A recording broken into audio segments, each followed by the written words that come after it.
ঢাকা মাওয়া এক্সপ্রেসওয়ের Dhaleshwari toll প্লাজায় বাসের ধাক্কায় একটি প্রাইভেট কার ও মোটরসাইকেল দুমড়ে মুচড়ে যায়। শুক্রবার সকালে এই দুর্ঘটনা ঘটে। জানা গেছে, মোটরসাইকেলে ছিলেন এক দম্পতি ও তাদের ৬ বছরের ছেলে। তারা টোল প্লাজার ফি পরিশোধ করার সময় ওই বাসের ধাক্কায় মোটরসাইকেল থেকে ছিটকে পড়ে যায় ছেলে ও তার মা। তারা দুজনেই নিহত হয়েছেন। তবে আশ্চর্যজনকভাবে বেঁচে যান ছেলেটির বাবা।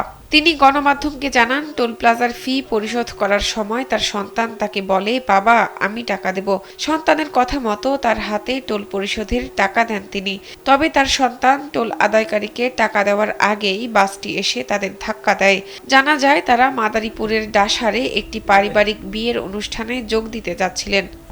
ক্যামেরায় ওয়াও, স্টাইল দেখাও, Xenon X21 পারলে ঠেকাও।